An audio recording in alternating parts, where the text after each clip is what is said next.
Hello বাসীপ্রিয় বন্ধুরা, কেমন আছেন সবাই? আশা করি সকলে ভালো আছেন।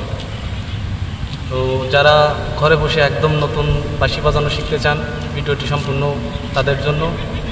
আর যারা বাঁশি বাজাতে পারেন, দয়া করে ভিডিওটি এড়িয়ে যাবেন। তো প্রথমে আমি একটা কথা বলে রাখি যে আমি কোনো প্রফেশনাল বাঁশিবাদক না, শাস্ত্রীয়ভাবে কোনো বাঁশি শিখিনি। আমার কথায় যদি কোনো ভুল ত্রুটি হয়ে থাকে অবশ্যই ক্ষমাসুন্দর দৃষ্টিতে দেখবেন।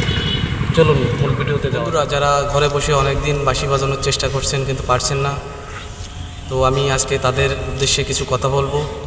আমার কথাগুলো যদি মনোযোগ দিয়ে শুনেন এবং বুঝতে পারেন এবং কথাগুলো যদি মেনে চলেন, তাহলে অবশ্যই আমি কথা দিচ্ছি আপনি খুব দ্রুতই বাঁশি বাজানো শিখতে পারবেন।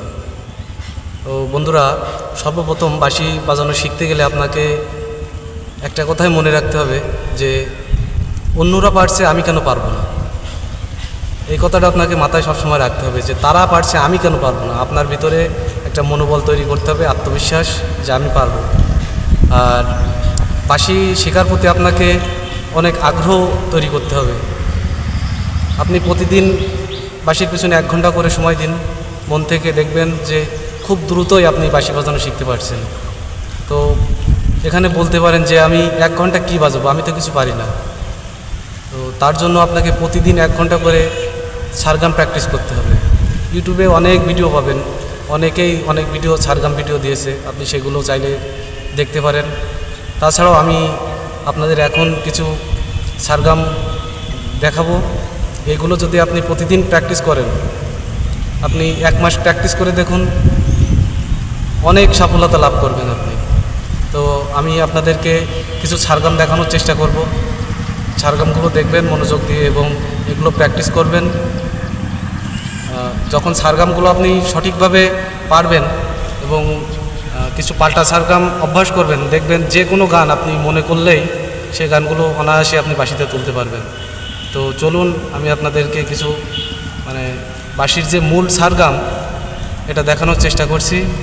এটাই আপনি প্রতিদিন 1 ঘন্টা করে প্র্যাকটিস করুন, দেখবেন খুব দ্রুতই আপনি বাঁশি বাজানো শিখতে। যেহেতু আপনি নতুন, তাই প্রথমে আপনার একটু সমস্যা হবে, চিন্তার কোনো কারণ নেই। ভিডিওটি দেখলে এবং মনোযোগ দিয়ে বুঝতে পারলে আপনি অবশ্যই বাজাতে পারবেন। বাঁশি বাজাতে গেলে আপনাকে ফুর মাধ্যমে বাজাতে হবে। তো এই প্রথম যে ব্যাপারটা, এটা একটু কষ্টের। যারা একদম নতুন তাদের ক্ষেত্রে একটু অসুবিধা হয়ে থাকে যে প্রথমত বাঁশিতে বাজাতে গেলে যে শব্দটা এটা আসে না তাদের সাথে, ঠোঁটের সাথে বাঁশির যে ছিদ্রে সঠিকভাবে তারা বাতাস প্রবেশ করাতে পারে না, যে কারণে বাঁশিতে সঠিক যে শব্দটা এটা আসে না। তো আপনারা প্রথমে ক্লিয়ারভাবে বাঁশিতে ফু দেওয়ার চেষ্টা করবেন, শব্দটা যেন ক্লিয়ার হয়। তারপরে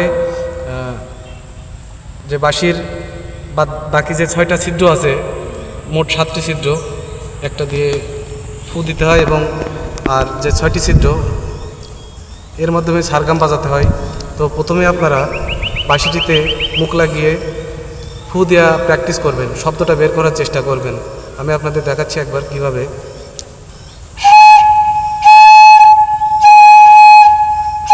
যেখানে ফু দিলে আপনার শব্দটা ক্লিয়ার আসবে, ঠিক সেই স্থানে আপনার ঠোঁটটি রেখে ফু দিবেন। তো 6টি ছিদ্রর এই হাতের 3টে আঙ্গুল এবং এই হাতের 3টে আঙ্গুল দিয়ে বন্ধ করবেন, ভালোভাবে বন্ধ করবেন, যেন খেয়াল রাখবেন কোথাও কোনো ছিদ্র ফাঁকা না থাকে। সঠিকভাবে ধরে ফু দিবেন।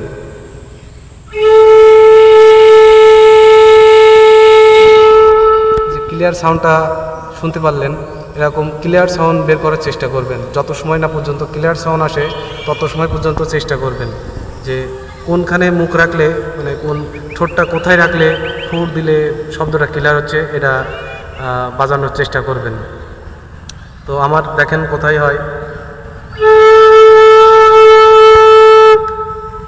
আমার যেহেতু আমি বেশ কিছুদিন যাবৎ বাঁশি বাজাচ্ছি, আমি যে কোনো মুহূর্তে বাঁশিতে মুখ রাখলেই মনে করেন যে আমার শব্দটা ক্লিয়ার আসছে। কিন্তু হয়তো আপনি নতুন, যে কারণে আপনার শব্দটা ক্লিয়ার আসবে না। তো আপনি চেষ্টা করবেন কোথায় রাখলে আপনার শব্দটা ক্লিয়ার হয় সেখানে রেখে ফু দেবেন এবং বাঁশির যে মূল ছাড়গাম 7টি, সা রে গা মা পা ধা নি সা, এই 7টি স্বর আপনাকে চিনতে হবে এবং এগুলো আপনাকে প্র্যাকটিস করতে হবে প্রচুর। তো আমি এখন আপনাদেরকে বাঁশিতে কীভাবে ছাড়ে গামা বাজাতে হয় এটা দেখানোর চেষ্টা করছি, তো মনোযোগ দিয়ে দেখবেন।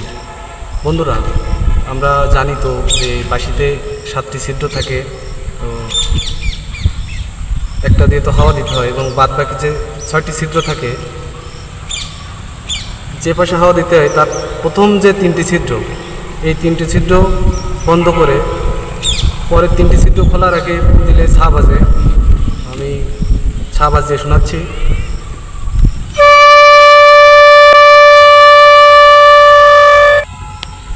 পরের ছিদ্রটা ছেড়ে দিলে রে বাজে।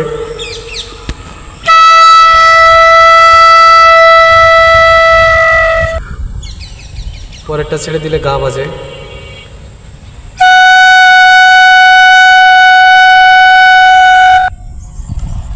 পরেরটা হালকা ছেড়ে দিলে শুদ্ধ মা।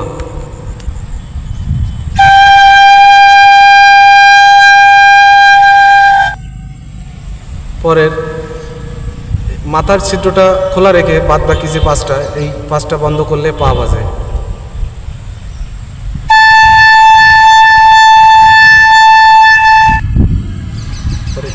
এই মাথারটা বন্ধ করে জাস্ট এই মাথারটা খোলা রাখলে ধা।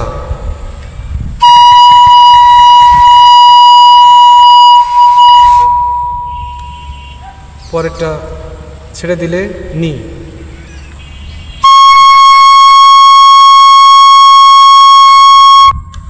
আবার এই 3টি ছেড়ে দিলে ছা।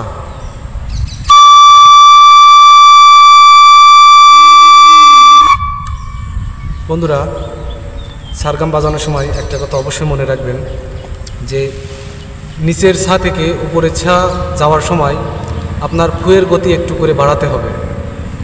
তা না হলে যখন আপনি পা পদ্মায় যাবেন, পা পদ্মায় গেলে আপনার যে বাঁশির সুরটা ওটা ডাউন হয়ে যাবে। কেমন আমি আপনাদেরকে একবার দেখিয়ে দিচ্ছি।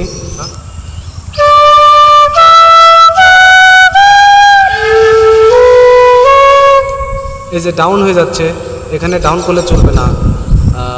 যাতে ডাউন হয় সেজন্য আপনারা একটা কাজ করতে পারেন। পা পদ্মা বাজানোর সময় পা 2ভাবে বাজানো যায়। সব ছিদ্র বন্ধ করলেও পা বাজে, আবার মাথারটা খোলা রাখলেও পা বাজে। আপনারা সবসময় চেষ্টা করবেন মাথারটা খুলে পা বাজানোর জন্য, তাহলে ফু দিলে এই ডাউন হবে না। আপনারা এই মাথারটা খোলা রেখে একটু জোরে ফু দেবেন। ছাতে যে ফু দেবেন, রেতে তার থেকে একটু জোরে ফু দেবেন, গাতে তার থেকে একটু জোরে ফু দেবেন, মাতে একটু জোরে, এভাবে আস্তে আস্তে ফুয়ের গতি বাড়াবেন, তাহলে দেখবেন সমস্যা হবে না। তো আরেকটি কথা বলি যে বাঁশিতে আপনি সারগাম বাজানোর সাথে সাথে বাঁশির আরও 5টি বিকৃত স্বর আছে। 4টি কোমল আর একটি তীব্র। 4টি কোমল হচ্ছে কোমল রে, কোমল গা, কড়িমা, কোমল ধা, কোমল নি।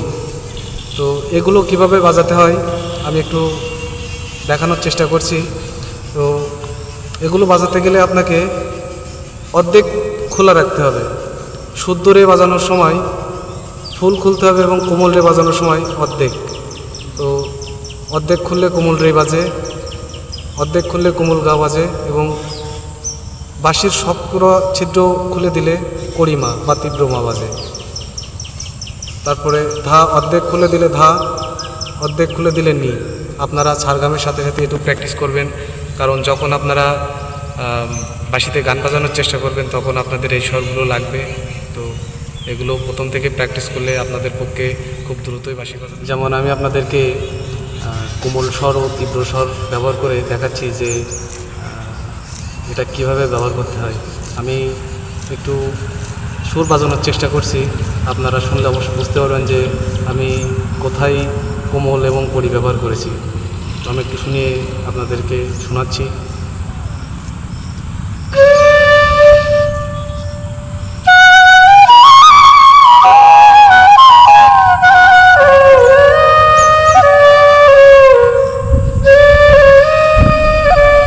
এখানে দেখুন, খেয়াল করুন, আমি কোমল রে ব্যবহার করছি এবং কড়িমাটা ব্যবহার করছি। মনোযোগ দিয়ে শুনলে বুঝতে পারবেন।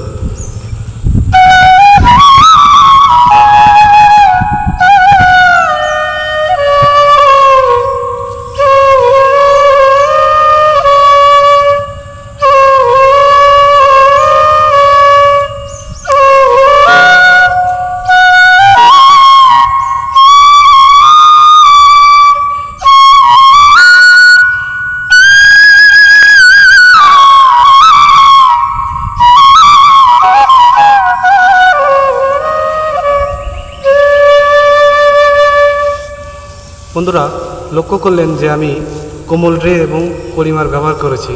তো আপনারা যখন গান বাজাবেন অবশ্যই আপনাদেরকে এমন পরিস্থিতিতে আসবে যে আপনাদের কোমল স্বরগুলো ব্যবহার করতে হবে।